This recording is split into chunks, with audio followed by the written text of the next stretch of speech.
میں جو ہے وہ آج 10 سفر ہے، 28 ستمبر ہے اور پیر کا روز ہے۔ پروردگار کی بارگاہ میں دعا گو بھی ہوں، پر امید بھی ہوں کہ پوری دنیا میں آپ جہاں کہیں بھی ہوں گے، صدقے میں محمد و آل محمد علیہ السلام کے خیر و عافیت سے ہوں گے۔ تو ناظرین، ہم نے اپنی اس پروگرام میں پوری کوشش کی ہے کہ تاریخی حوالہ جات کے ساتھ لے کر مرحلے وار جو ہے گفتگو کو آگے بڑھایا جائے، اور جو بھی مناسبتیں جو تاریخی ان ایام میں آتی ہیں ان کو آپ کی خدمت عالیہ میں اپڈیٹ کیا جائے، اس کے تاریخی حقائق ہیں ان کو جو ہے وہ اس میں اپنے نوجوانوں کو اس وقت اپنے ساتھ لے کے آگے بڑھ جائے۔ تو آج ہم جو اس میں خصوصیت کے ساتھ بات کریں گے وہ ہم بات کریں گے صحابی جلیل جناب عمار یاسر کی مظلومانہ شہادت کے اوپر، کہ اس کی کیا بیک گراؤنڈ ہے، آپ کی کیا فضیلت ہے، آپ کا کیا مرتبہ ہے، کیا قدر و منزلت ہے، ان تمام چیزوں پہ، اور آپ کو کس گروہ نے شہید کیا گیا، اور رسول اللہ صلی اللہ علیہ وسلم جن کو بعض مورخین نے بیان کیا اور بعض نے اس کی تاریخوں کو چھپانے کی کوشش کی، اس کو مسخ کیا، ان تمام حقیقتوں کو آشکار کرتے چلے۔ آج ہم بات کریں گے اصحاب کے اوپر، رسول کریم صلی اللہ علیہ وآلہ وسلم کے جانثار اصحاب کے اوپر، آپ کے ان صحابہ کے اوپر جن کے ساتھ جو ہے وہ تاریخ میں بدترین ظلم کیا گیا، آپ کی آگ بند ہونے کے بعد جو ہے وہ ان کی جلالت اور عظمت اور قدر اور منزلت کی کوئی جو ہے وہ پرواہ نہیں کی گئی۔ جس طرح سے جناب عمار یاسر کا قبلہ جو ہے وہ تھوڑی تمیدی گفتگو بھی ہو جائے، کہ تھوڑا سا تمیدی گفتگو کے اعتبار سے مختصر ترین تعارف جناب عمار یاسر کا آپ پیش کر دیں ان صحابی جلیل کا، تاکہ پروگرام کو مزید کھولا جا سکے۔ اعوذ باللہ من الشیطان الرجیم، بسم اللہ الرحمن الرحیم، الحمد للہ رب العالمین، الصلاة والسلام علی اشرف الانبیاء والمرسلین، سیدنا و مولانا ابی القاسم مصطفى محمد صلی اللہ علیہ وآلہ وسلم وعلى اہل بیتہ الطیبین الطاہرین المعصومین المظلومین واللعنة الدائمة علی اعدائهم اجمعین۔ عمار یاسر کے حوالے سے اگر ہم تاریخ میں جائیں تو عمار یاسر کی فضیلت اور ان کی عظمت کے حوالے سے بہت سارے اقوال، نہ فقط یہ کہ اہل تشیع اور علماء تشیع نے اپنی کتابوں میں ذکر کیے، بلکہ اہل تسنن نے بھی عمار یاسر کے بہت سارے فضائل اور بہت سارے کمالات اور بہت ساری احادیث جو عمار یاسر کے حوالے سے رسول اللہ صلی اللہ علیہ وآلہ وسلم کے دہن مبارک سے صادر ہوئیں انہیں بھی نقل کیا، اور دیگر صحابہ کرام کے اقوال عمار یاسر کے حوالے سے، اور خود امیر المؤمنین علیہ الصلاۃ والسلام کی محبت عمار یاسر کے لیے، یہ تمام چیزیں تاریخ میں ماشاءاللہ سے ثبت و ضبط ہیں، اور ہمارے علماء، خطبہ، فضلاء مختلف ذریعوں سے عوام تک پہنچاتے رہتے ہیں۔ فی الحال اگر میں جناب عمار یاسر کا مختصر تعارف کراؤں تو یقیناً مختصر یہ کہ جناب عمار یاسر ایک بہترین خانوادے سے تعلق تھے۔ عمار یاسر کے والد بزرگوار کا نام یاسر ہے، جیسا کہ آپ حضرات سن رہے ہیں، اور ان کی مادر کہ جن کا نام سمیہ ہے، اور ان کے حوالے سے اگر آپ تاریخ میں جائیں تو اسلام کی سب سے پہلی شہیدہ ہیں کہ جنہیں راہ اسلام میں شہید کیا گیا۔ اس کا بھی ایک مفصل اور تفصیلی بیک گراؤنڈ ہے کہ جس پہ فی الحال میں روشنی نہیں ڈالوں گا۔ یاسر کے حوالے سے کہتے ہیں کہ 30ویں یا 31ویں 32ویں ایسی شخصیت ہیں کہ جنہوں نے رسول اللہ صلی اللہ علیہ وآلہ وسلم کی نبوت کو قبول کیا اور حضرت کے ہاتھوں پر ایمان لے کے آئے۔ یا بعض روایتوں میں ملتا ہے کہ جناب عمار یاسر ان 7 لوگوں میں شمار ہو، تو اس کی وجہ یہ ہے کہ میں تھک گیا ہوں، لفظ ہے، میں انہیں مار نہیں رہا ہوں، اس کی وجہ یہ ہے کہ میں تھک گیا ہوں۔ یا انہی کے حوالے سے ملتا ہے کہ شکم پہ اتنے زیادہ تازیاں نے مارے، اور بھی مختلف حساس جگہوں پہ تازیاں مارے کہ جس کی وجہ سے ان کی شہادت ہوئی۔ خلاصہ کلام جناب عمار یاسر ایک ایسے خاندان سے تعلق رکھتے ہیں، ایک ایسے قبیلے سے تعلق رکھتے ہیں کہ جنہوں نے نہ صرف یہ کہ اسلام کو قبول کیا بلکہ راہ اسلام میں شہادتیں بھی پیش کی۔ جناب عمار یاسر، خود جناب عمار یاسر کے حوالے سے اگر ہم پڑھیں تو ملتا ہے کہ جناب عمار یاسر نے جب اسلام کو قبول کیا تو قریش کے جو کفار تھے، جو ابھی تک رسول اللہ صلی اللہ علیہ وآلہ وسلم کے ہاتھوں پر ایمان نہیں لے کے آئے تھے، انہوں نے جناب عمار یاسر کو بہت پریشان کیا اور بہت اذیتیں دیں،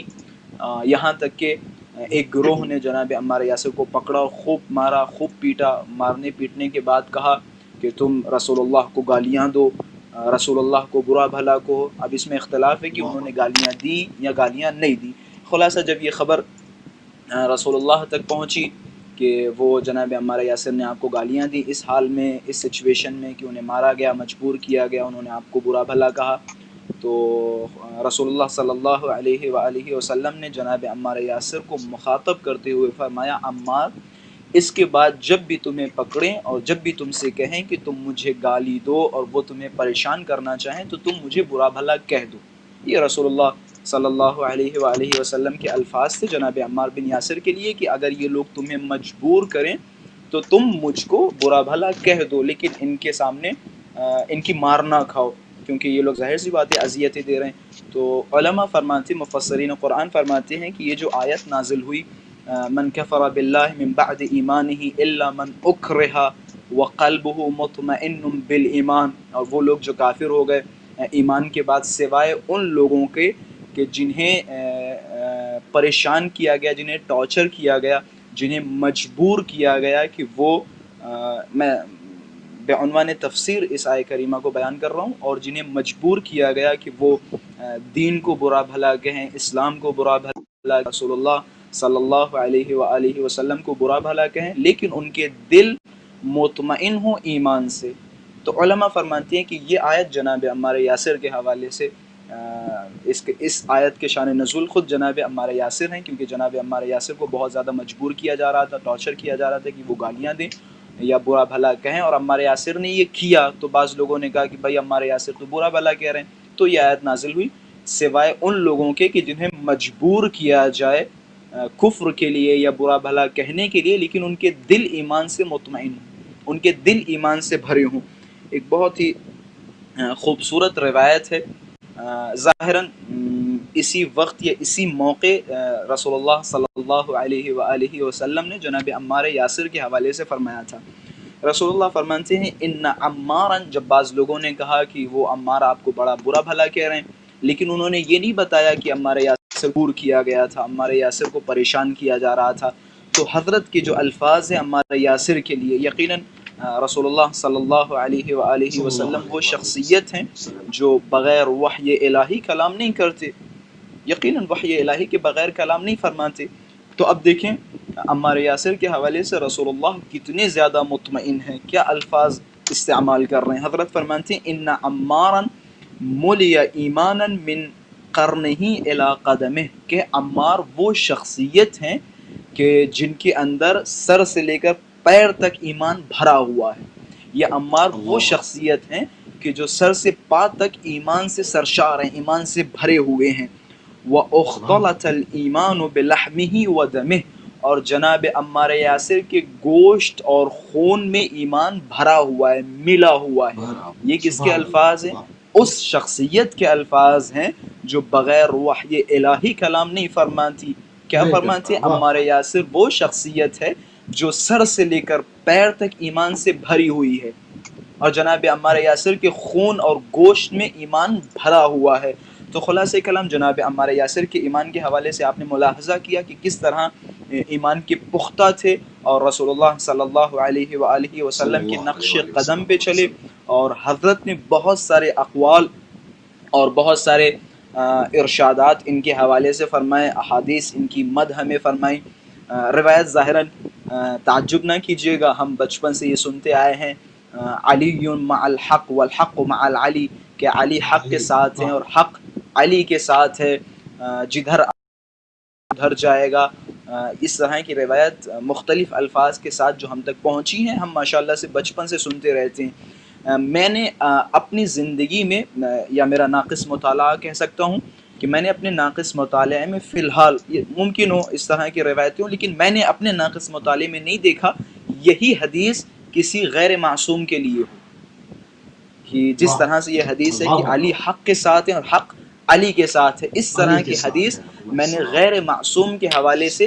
ابھی تک نہیں دیکھی یا کسی کتاب میں نہیں پڑھی. عمار یاسر واحد ایک ایسی شخصیت ہیں کہ جن کے بارے میں رسول اللہ فرماتے ہیں کہ عمار حق کے ساتھ ہیں اور حق عمار کے ساتھ ہے، عمار کے جدھر ساتھ، واہ عمار ہے ادھر حق ہے۔ یہ فضیلت یقیناً عمار یاسر کی شان میں بہت بڑی فضیلت ہے کہ بہت رسول بڑی اللہ جیسی شخصیت یہ فرمائے کہ عمار حق کے ساتھ ہے اور حق عمار کے ساتھ ہے، یقیناً عمار کے ساتھ ہے، سبحان اللہ۔ عظمت اور بزرگی کی طرف اشارہ کن ہے یہ الفاظ جو حضرت نے فرمائے۔ اسی طرح سے رسول اعظم صلی اللہ علیہ وآلہ وسلم فرماتے ہیں، چند شخصیتوں کا نام لیا کہ یقیناً لوگ پوری دنیا جنت کی مشتاق ہے، پوری دنیا یہ چاہ رہی ہے کہ ہم جنت میں جائیں، ہم بھی یہ چاہ رہے ہیں، ہمارے جو سبحان بھی اللہ۔ کارنامے ہیں، آج ہم جو کچھ کر رہے ہیں اس کی ایک علت یہ ہے تاکہ ہمارے ان عمل کی وجہ سے ہمیں جنت نصیب ہو۔ یقیناً ہم لالچ میں، تمام عبادتیں ہماری لالچ میں ہیں، زیادہ تر ہماری عبادتیں لالچ میں اور خوف خدا میں ہیں کہ ہم جہنم کے عذاب سے ڈر رہے ہیں اور جنت میں جانا چاہ رہے ہیں۔ یہ ہم اور آپ ہیں جو جنت کے مشتاق ہیں، لیکن رسول اعظم صلی اللہ علیہ صلی وآلہ اللہ وسلم کیا علیہ فرماتے ہیں؟ وسلم۔ حضرت فرماتے ہیں کہ جنت امیر المؤمنین علیہ الصلوۃ والسلام، عمار یاسر، سلمان اور ابو ذر کی مشتاق ہے۔ سبحان اللہ، عجیب و غریب الفاظ ہیں کہ اللہ اکبر۔ جنت ان شخصیتوں کی مشتاق ہے۔ میں ایک جملہ اور یہاں ایڈ کرتا چلوں، یقیناً مولا علی علیہ الصلوۃ والسلام کے سامنے جناب عمار، جناب ابو ذر، جناب مقداد کا وجود ٹھیک اسی طرح ہے جس طرح سمندر کے آگے ایک قطرے کا وجود ہوتا ہے، اس میں کوئی دو رائے نہیں اور کوئی شک نہیں، صحیح، مثل قطرہ، بالکل صحیح۔ مثل قطرہ، اس میں کوئی شک نہیں۔ لیکن عظمت اور بزرگی دیکھیں کہ جب انسان اہل بیت کے دامن سے متصل اللہ، ہوتا ہے، جب انسان سبحان امیر اللہ، المؤمنین سبحان کے اللہ۔ دامن کو تھامتا ہے، جب انسان رسول اللہ کے نقش قدم پہ چلتا ہے تو اس کا نام فہرست علی ابن ابی طالب میں آتا ہے۔ اس سے بڑی کوئی فضیلت نہیں ہو سکتی۔ اللہ اکبر، اللہ اکبر۔ علی اچھا ابن عمار ابی طالب جناب، علیہ الصلوۃ والسلام، جی جی فرمائیں۔ جناب عمار کے اتنے فضائل ہیں اور مورخین نے اور محدثین نے اور جن کو حدیث کی زینت بنایا ہے، تو کیوں بنو امیہ نے، اگر ہم تاریخ دیکھتے ہیں تو اصحاب پیغمبر کو جو ہے وہ چن چن کے قتل کیا ہے، ایسا کیوں رہا اور اس کے اوپر اسلامک ورلڈ کے اندر خاموشی رہی؟ کیوں بنو امیہ کے اس فعل سے لوگ راضی رہے؟ یہ نہیں کہتے تھے کہ بھئی جن کے صدر اسلام میں ہم نے جن کی قربانیاں دیکھی ہیں، جن کے اوپر ظلم و تشدد دیکھا کفار کی جانب سے، مشرکین کی جانب سے، اور جنہوں نے ثابت قدمی کے مقاومت کا مظاہرہ کیا، اگر یہ مقاومین نہ ہوتے تو اسلام کے پودے کو درخت بننے میں مشکل پیش آتی۔ تو کیوں آگے بڑھ کر بنو امیہ کے چندل سنگھ کو نہیں چھڑایا؟ ہم دیکھتے ہیں کہ اصحاب کا قتل عام ہوتا رہا اور دوسری طرف پروپیگنڈا ہوتا رہتا ہے کہ جی اصحاب اصحاب اصحاب، اور جو بنو امیہ خود اصحاب کے قاتل ہیں اس طرف کوئی بات نہیں ہوتی۔ اس کے اوپر بات کیجیے۔ جزاک اللہ، یقیناً آپ نے ایک بہت ہی ظریف اور باریک نکتے کی طرف اشارہ کیا، اور یقیناً یہ موضوع فی الحال تھوڑا حساس بھی ہے، لیکن اگر ہمارے ناظرین اور سامعین برادران اہل تسنن ہیں تو میری ان سے گزارش یہ ہے، اس کے جواب سے پہلے اور اس پہ تھوڑی سی روشنی ڈالنے سے پہلے میں ان سے گزارش کر رہا ہوں اور برادران اہل تشیع سے بھی گزارش کر رہا ہوں۔ دیکھیں ہمارے یہاں سب سے بہترین چیز یہ، اس سے پہلے ہم اس نکتے کی طرف اشارہ کرتے چلیں، رسول اللہ صلی اللہ علیہ صلی وآلہ اللہ وسلم علیہ نے وآلہ اپنی وسلم۔ زندگی کے آخری لمحات میں یہ فرمایا کہ عنقریب میری یہ امت 73 فرقوں میں بٹ جائے گی، کلہم فی النار الا ملۃ واحدہ، سارے کے سارے فرقے اور ساری کی ساری ملتیں جہنمی ہوں گی سوائے ایک فرقے کے، سوائے ایک مکتب کے، سوائے ایک ملت کے۔ تو یہ اہل تسنن اور اسی طرح اہل تشیع، بلکہ جتنے بھی مذاہب اور مکاتب اسلامیہ ہیں، سب کا اتفاق ہے اس روایت پہ۔ ظاہر سی بات ہے، اب ہر انسان کی خواہش یہ ہے، حق کی تلاش ہے، ہر انسان کی خواہش یہ ہے کہ وہ اس فرقے میں قرار پائے جو فرقہ ناجیہ ہے۔ قرآن کی طرف ناجیہ اگر ہے، جائیں تو صحیح۔ قرآن سیدھا سیدھا فرماتا ہے الذین یستمعون القول فیتبعون احسنہ، اچھے لوگ وہ ہیں جو باتوں کو سنتے ہیں اور اچھی بات کی پیروی کرتے ہیں۔ یا اسی طرح سے میں مقدمہ بنا رہا ہوں تاکہ اس جواب کی طرف جاؤں۔ امیر المؤمنین علیہ الصلوۃ والسلام فرماتے ہیں اگر تنہا کوئی حاکم کے پاس جائے یا قاضی کے پاس جائے یا جج کے پاس جائے تو وہ خوشی خوشی پلٹ کے آئے گا۔ اگر ایک بندہ، دو لوگوں میں لڑائی ہوئی اور ایک جج کے پاس پہنچ گیا تو یقیناً وہ خوشی خوشی واپس آئے گا۔ کیوں؟ کیونکہ جج نے ایک آدمی کا کیس ہینڈل کیا، ایک آدمی کی باتوں کو سنا اور دوسرے کی باتوں کو جج نے نہیں سنی ہے، تو ظاہر سی بات ہے جج اسی کے حق میں فیصلہ کر دے گا۔ ہمارے لیے سب سے بڑا مسئلہ یہ ہے کہ ہم جو کچھ دیکھتے ہیں، جو کچھ سنتے ہیں، وہ ایک طرف سے سنتے ہیں، دونوں طرف سے ہم یا تو سننا نہیں چاہتے یا سن کے اس کے اوپر عمل نہیں کرتے۔ اب میں اپنی بات کی طرف جا رہا ہوں۔ جیسا کہ آپ نے فرمایا کہ بنی امیہ کی ان تمام چیزوں کے باوجود، یعنی ساری چیزیں لوگوں کے سامنے، ساری چیزیں لوگ جانتے ہیں کہ انہوں نے یہ کیا، انہوں نے اس کو مارا، یا جناب عمار یاسر کے حوالے سے ملتا ہے کہ جناب عمار یاسر کو خود میدان صفین میں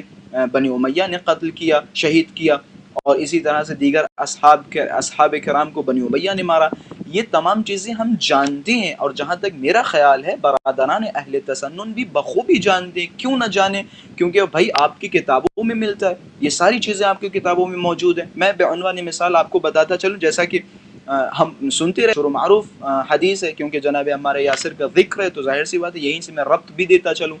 جناب عمار یاسر کے حوالے سے رسول اللہ فرماتے ہیں، جیسا کہ میں نے شروع میں بیان کیا، رسول اللہ یعنی کون؟ وما ينطق عن الهوى، جو ہوا سے بات نہیں کرتا، جو اپنی طرف سے گفتگو نہیں کرتا، بلکہ جو خدا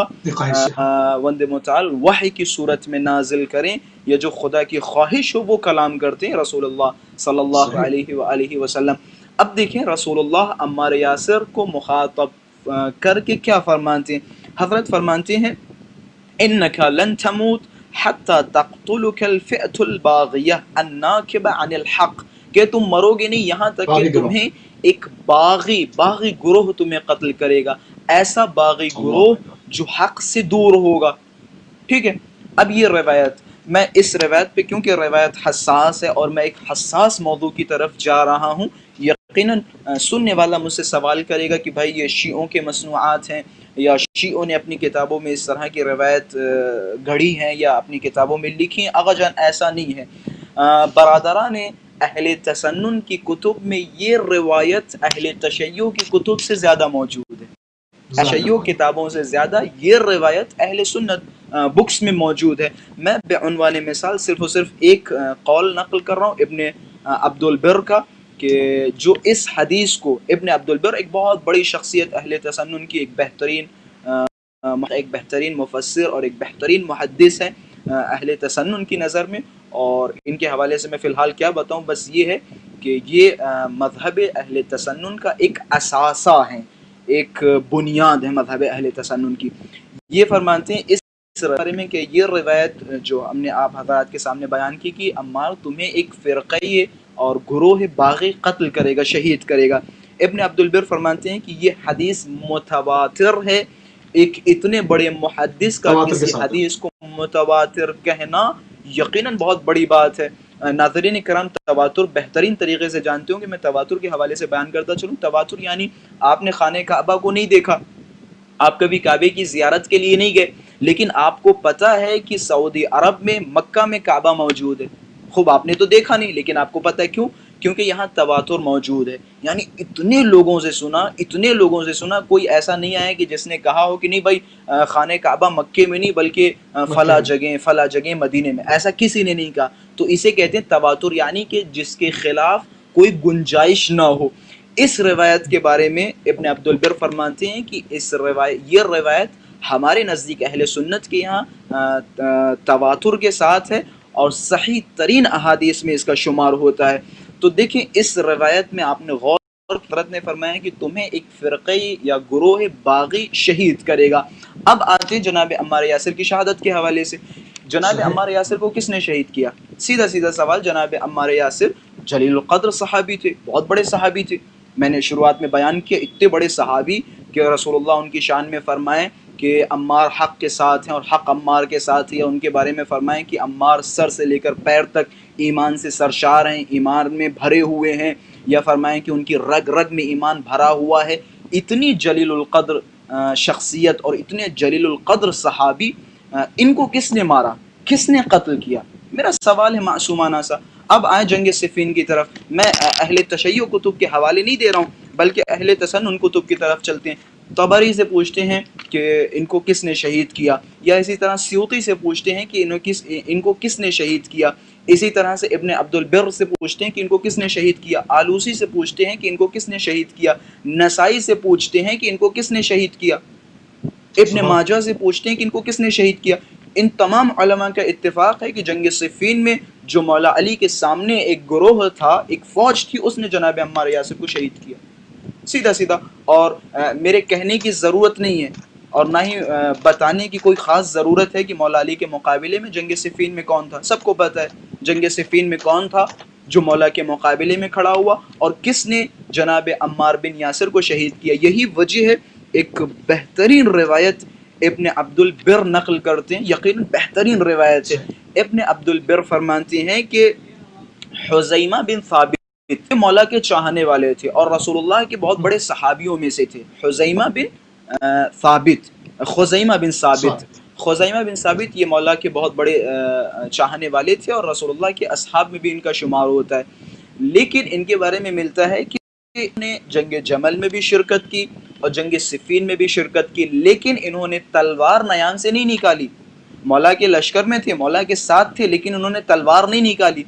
جب انہوں نے دیکھا کہ عمار یاسر کو شہید کر دیا گیا ہے، مار دیا گیا، پھر ان کو وہ حدیث یاد آئی رسول اللہ صلی اللہ علیہ وآلہ وسلم کی کہ حضرت نے فرمایا تھا عمار تمہیں ایک باغی گروہ قتل کرے گا. اب جیسے انہیں وہ روایت یاد آئی، کون یہ فرما رہا ہے؟ ابن عبد البر فرما رہے ہیں. جیسے خزیمہ بن ثابت کو یہ روایت یاد آئی، فوراً انہوں نے تلوار غلاف سے نکالی اور تلوار کے غلاف کو توڑ دیا، وہیں پھینک دیا اور لڑنے لگے اور چلانے لگے اور نعرہ لگایا اے لوگوں اب تو سمجھ جاؤ، اب تو اپنی آنکھوں کو کھولو کہ حق کدھر ہے اور باطل کون ہے. جناب خزیمہ بن ثابت نے جنگ کی اور یہ بھی وہیں اسی صفین کے میدان میں شہید ہو گئے. تو خلاصہ کلام بنی امیہ کے کرتوت یقیناً لوگوں کے سامنے ظاہر و واضح ہیں اور اس میں کوئی دو رائے نہیں کہ جناب عمار بن یاسر کو سیدھا سیدھا بنی امیہ کے لوگوں نے مارا. اور بنی امیہ میں جو جس زمانے سے بنی امیہ نے عروج پیدا کیا، اس کو تھوڑا سا اور کھولتے ہیں، وجہ سے بنی امیہ نے عروج کیا، انہوں نے جناب عمار یاسر کو شہید کیا ہے. جی فرمائیں. بالکل ٹھیک، اس کو تھوڑا سا کھولتے ہیں اور جو ہے اپنے جملہ جو بھی ہمارے ناظرین اس وقت ہمیں سن رہے ہیں اور دیکھ رہے ہیں ان کی خدمت عالیہ کے اندر اور ان کے اذہان تک ہم یہ بات پہنچا دیں کہ جو بھی ہمارے مراجع عظام کا جو حکم ہے، یعنی وہی حکم ہے جو ائمہ اہل بیت علیہ السلام کا حکم ہے کہ مسلمانوں کے درمیان، ان کی صفوں کے درمیان تشیع ہمیشہ سبب بنا، کیونکہ اہل بیت علیہ السلام کی تعلیمات ہیں کہ جو ہے بہت ساری چیزوں کو سہ کر اوائڈ کر کے جو ہے وہ یونٹی کے اوپر ہمیشہ جو ہے ہمارے علماء نے کام کیا، ہماری مرجعیت نے کام کیا، ہمارے چونکہ ائمہ نے کام کیا. بیسیکلی آپ کے سامنے 25 سال تک مولا امیر المومنین کی خاموشی ہے، آپ کے سامنے بہت صبر کے پہاڑ ہیں. تو ان تمام چیزوں پہ اور ابھی جو موجودہ فتویٰ ہے رہبر کا، اس میں بھی ہے کہ جی کسی کے مقدسات کی طرف جو ہے وہ ڈیبیٹ ہونی چاہیے، بات ہونی چاہیے، تاریخی حقائق بیان کرنے چاہیے، مگر ہم کسی کے مقدسات کو ہٹ کرنے کے اس میں ہی ہمارا مکتب اور مشرب اجازت نہیں دیتا. مگر جہاں تک بات آ جاتی ہے بنو امیہ کی، تو بنو امیہ کسی طور سے کسی کے مقدسات نہیں ٹھہرتے، کیونکہ بنو امیہ کے لیے کوئی بھی پڑھا لکھا شخص اور کوئی بھی صاحب فکر اور صاحب نظر جو ہے وہ بنو امیہ کو مقدس نہیں مان سکتا. تو اس لیے اب جو ہے وہ اور جتنا اسلام کو نقصان بنو امیہ نے پہنچایا، یعنی کہ باقاعدہ اسلام کی جو شبیہ تھی، جو اسلام کے خطوط تھے، ان کو پلٹ دیا باقاعدہ، یعنی کہ اوندھا دیا. تو اس لیے ہم اس کے اوپر جو ہے وہ تمام لوگوں کی آنکھیں کھولنے کی کوشش کر رہے ہیں کہ اسلام کو جو سب سے زیادہ نقصان پہنچایا ان محرکات کی طرف، ان تمام چیزوں کی طرف اگر نگاہ ہو جائے گی تو وسعت قلبی بھی پیدا ہوگی اور تاریخ پڑھنے کا شوق بھی پیدا ہوگا اور مزید آنکھیں بھی انسان کی کھلیں گی. تو یہ جو اسلام کے اوپر بنو امیہ نے اسلام کے عظیم روشن پہراہن کے اوپر جو سیاہ داغ لگائے اور پوری کوشش کرتے ہیں آج بھی وہ دور حاضر میں بھی کہ ہر صورت سے جو ہے وہ اسلام کو داغدار بنا کے، اس کے عظیم شان چہرے کو داغدار بنا کے دنیا کے سامنے کبھی داعش کی شکل میں، کبھی طالبان کی شکل میں بدلتے رہتے ہیں انداز کوفی و شامی، تو یہ پیش کیا جائے. تو اس میں بنو امیہ کے مزید اور کیا کرتوت آپ دیکھتے ہیں، اس پر تھوڑی سی گفتگو ہو جائے. بنی امیہ کے کرتوت یقیناً جس طرح سے ہم بیان کرتے ہیں کہ امیر المؤمنین علیہ الصلاۃ والسلام اور اسی طرح سے اہل بیت علیہ الصلاۃ والسلام کے فضائل کے میدان میں جائیں تو ایک سمندر ہے کہ جس کی تہ تک ہم نہیں جا سکتے. مع الاسف الشدید اسی طرح سے بنی امیہ کی خباثتیں اور بنی امیہ کے کرتوت کچھ اتنے زیادہ ہیں کہ اگر ہم دن رات بیان کرتے رہیں تو ان کی تہ تک ہم نہیں جا سکتے ہیں۔ بنی امیہ کے اتنے شدید جرائم ہیں اور اتنے شدید مظالم ہیں کہ کسی ایک تاریخ میں سمیٹا نہیں جا سکتا۔ صدیوں لگ گئیں، صدیوں سے ہمارے علماء فضلاء بنی امیہ کے کرتوت ہمیں بیان کر رہے ہیں، لیکن آج بھی وہ سارے کے کرتوت اور وہ سارے کارنامے ہم تک نہیں پہنچ پائے۔ سب سے بڑا کارنامہ اگر اور سب سے بڑا ایک سیاہ دھبا جو بنو امیہ نے اسلام پہ لگایا وہ یہی کہ جو رسول اللہ صلی اللہ علیہ وآلہ وسلم کی معتبر بہت اچھے اور بہت بڑے بڑے صحابہ کرام تھے، انہیں مار دیا، انہیں قتل کر دیا، انہیں شہید کر دیا، انہیں ٹارچر کیا، انہیں نظر بند کیا، انہیں تبعید کر دیا، ایک شہر سے دوسرے شہر بھگا دیا۔ یہ سب دیکھیں، یہ سب کیا ہے؟ آج ملت اسلامیہ، مع الاسف میں پوری ملت اسلامیہ سے مخاطب ہوں، آج ہماری پوری ملت اسلامی ایک نعرہ لگا رہی ہے کہ ہم صحابہ کرام کے حامی ہیں، صحابہ کرام کے حامی ہیں، اور جو بھی صحابہ کرام کو لعنت و ملامت کرے یا جو بھی صحابہ کرام کو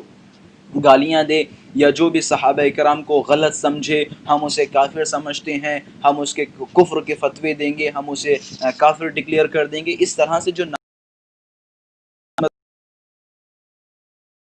عمار بن یاسر صحابی نہیں لگتے؟ کیا آپ کو سلمان صحابی نہیں لگتے؟ کیا آپ ابو ذر کو صحابی نہیں سمجھتے؟ اگر آپ ابو ذر کو صحابی نہیں سمجھ رہے اور اگر آپ عمار بن یاسر کو صحابی نہیں سمجھ رہے، آپ اگر مقداد کو صحابی نہیں سمجھ رہے، تو آپ بھی انہی لوگوں کی طرح ہیں جو آپ کی نظر میں بعض صحابیوں کو گالی دیتے ہیں۔ آپ بھی تو بعض صحابیوں کو گالیاں دے رہے ہیں، آپ بھی تو بعض صحابیوں کے قاتلوں پہ لعنت نہیں بھیج رہے ہیں۔ آپ کیوں نہیں تحقیق کر رہے؟ آپ کیوں لوگوں کے سامنے نہیں بیان کر رہے کہ ہمیں سلمان سے محبت ہے؟ آپ کیوں نہیں بیان کر رہے کہ ہمیں ابو ذر سے محبت ہے؟ یہاں تک کہ بعض علماء کے باقاعدہ بیانات ہیں اور بعض نے اپنی کتابوں میں ضبط و ضبط کیا کہ فلاں مثلا جناب ابو ذر یہ مثلا فلاں صاحبان کے مخالف تھے، یا جناب ابو ذر کے یہ کارنامے تھے۔ بعض لوگوں نے مع الاسف الشدید اور معاذ اللہ جناب ابو ذر کو بعنوان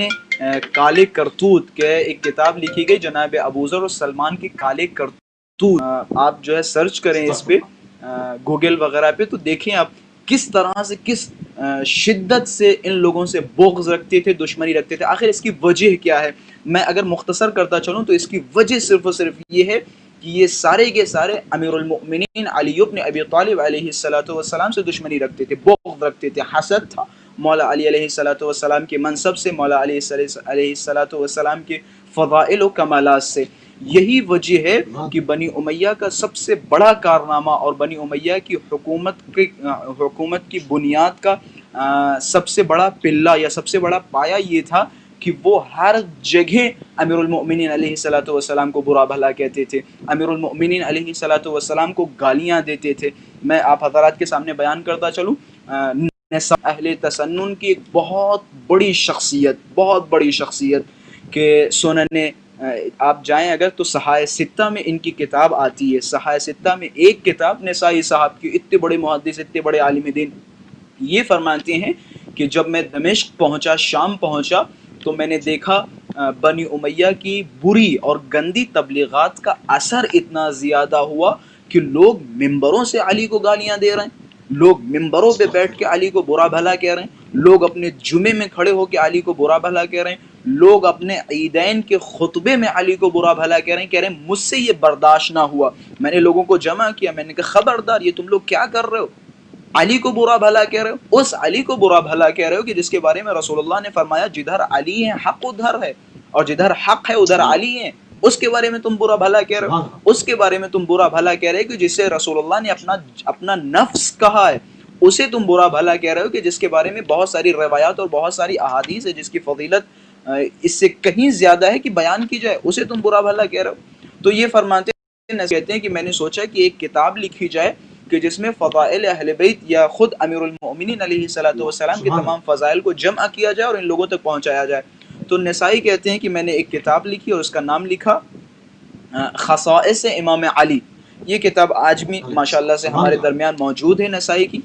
خصائص امام علی، کہتے ہیں کہ انہوں نے خصائص امام علی لکھی اور لوگوں کے سامنے کتاب کھولی اور لوگوں کو پڑھ پڑھ کے سنانے لگے ممبر سے کہ علی کی یہ فضیلت ہے، علی کی یہ فضیلت ہے، یہ فضیلت، یہ فضیلت۔ کہتے ہیں ایک حدیث پہ پہنچے اور وہیں مسجد میں ہنگامہ ہوا، اور ہنگامہ ہونے کے بعد لوگوں نے نسائی صاحب کو ممبر سے کھینچ لیا، اور ممبر سے کھینچنے کے بعد اور وہیں کچھ حادثات اور کچھ اتفاقات ہوئے جس کی وجہ سے ان کی موت ہو گئی۔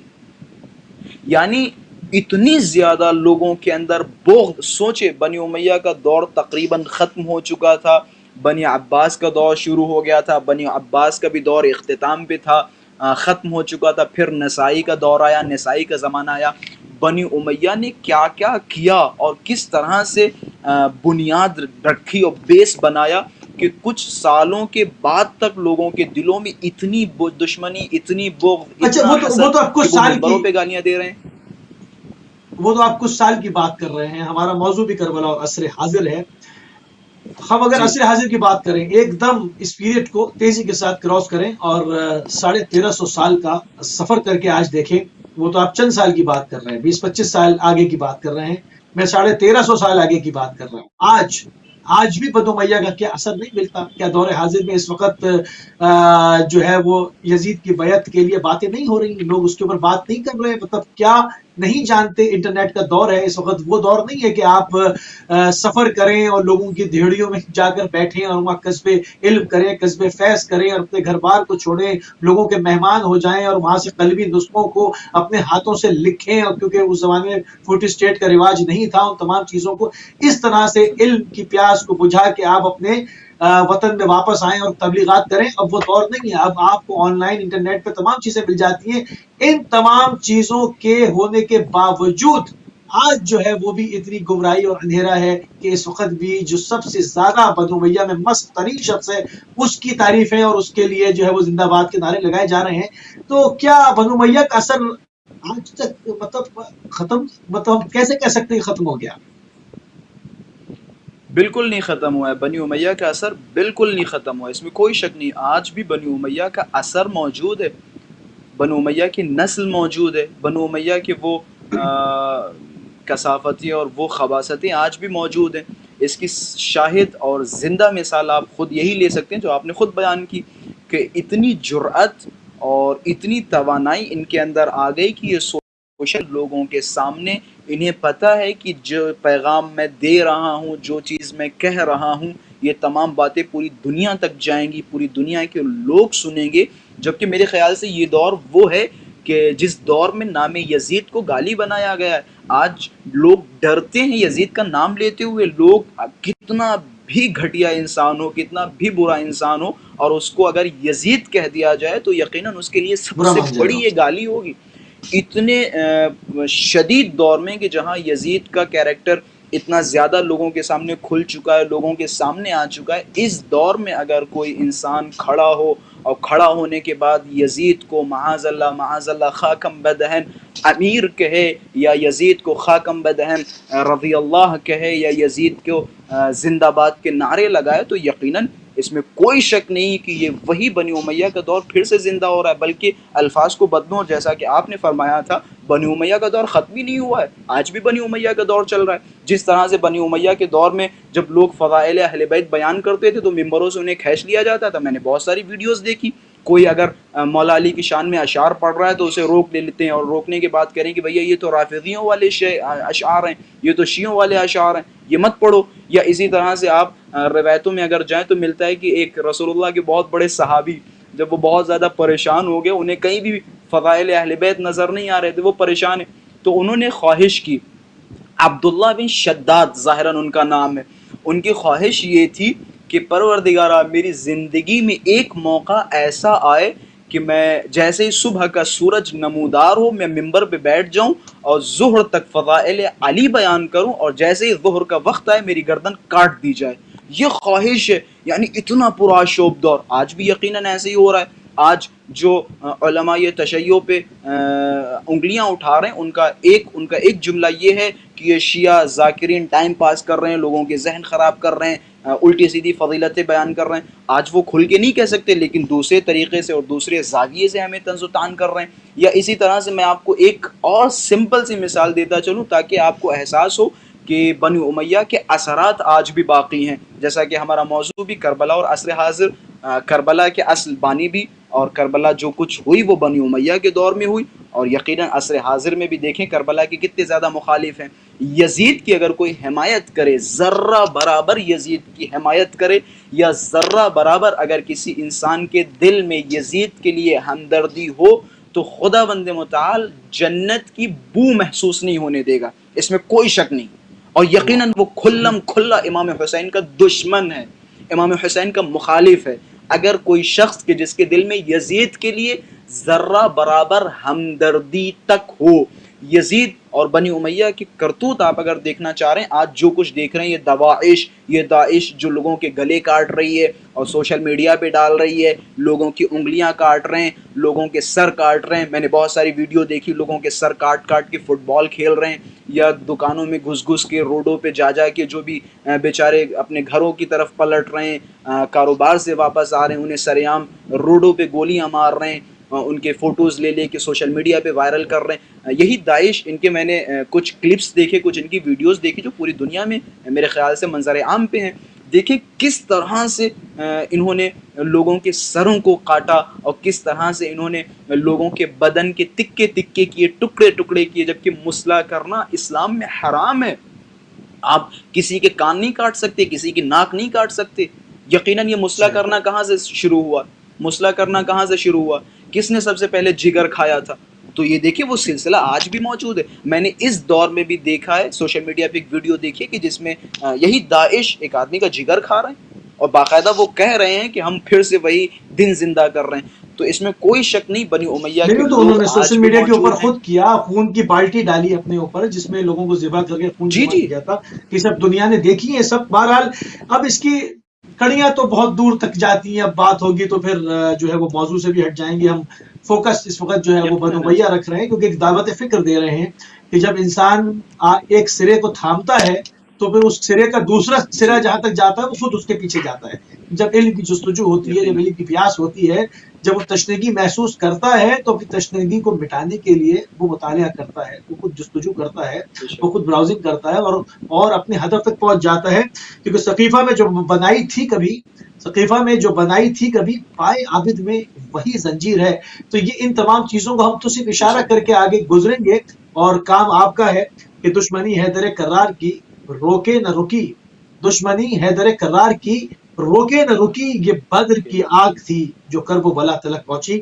تانے بانے، کیونکہ 2 دن میں نہ کربلا برپا ہوئی، نہ 2 دن میں بنو امیہ نے کوئی معاملہ کیا، یہ بہت پرانے معاملات تھے جو چلتے چلے آ رہے تھے۔ بسم اللہ۔ فما رماہ آیت اللہ غروی اصفہانی، آیت اللہ غروی اصفہانی بہت بڑی شخصیت ہے، فرماتے ہیں فما رماہ اذ رماہ حرملہ بل رماہ اول من مہدلہ، کہ وہ تیر جو کربلا میں حرملہ نے چلایا تھا، وہ حرملہ نے نہیں چلایا، بلکہ اس نے چلایا کہ جس نے اس کی بنیاد رکھی۔ یا اسی طرح سے فرماتے ہیں سہم عطا من جانب السقیفہ وقوسہ فی ید الخلیفہ، کہہ رہے ہیں کہ ایک تیر سقیفہ کی طرف سے آیا تھا اور اس کی کمان کسی اور کے ہاتھوں میں تھی، کہ جس تیر نے رسول اللہ کے جگر کو پارا پارا کر دیا۔ یا اسی طرح سے ایک اور شعر ہے کہ وہ آگ، جس کا خلاصہ یہ ہے کہ وہ آگ جو کربلا میں شام غریبہ خیموں میں لگی تھی، وہ اسی دروازے کے شعلے ہیں کہ جن دروازوں کو لوگوں کے سامنے رسول اللہ کے بعد جلایا گیا۔ تو یقیناً یہ ایک مفصل موضوع ہو جائے گا، بلکہ اس میں پھر ہم یہ نہیں کہیں گے کہ بنی امیہ قصوروار ہے، اس میں یہ نہیں کہیں گے کہ بنی امیہ قصوروار ہے، اس میں پھر ہم قصوروار کسی اور کو ٹھہرائیں گے، اس میں پھر بہت آگے تک باتیں جائیں گے۔ خلاصہ نہیں، ہم تو سامنے رکھا چونکہ بنو امیہ کا ایک باربیرین ایک فیس ہے، ایک بہت ہی مکروہ چہرہ ہے، اس کو سامنے رکھا کہ یہ جو کر رہے ہیں، جو دشمنی نکال رہے ہیں، اب اس کے تانے بانے کہاں جاتے ہیں وہ اہل تحقیق خود دیکھیں گے۔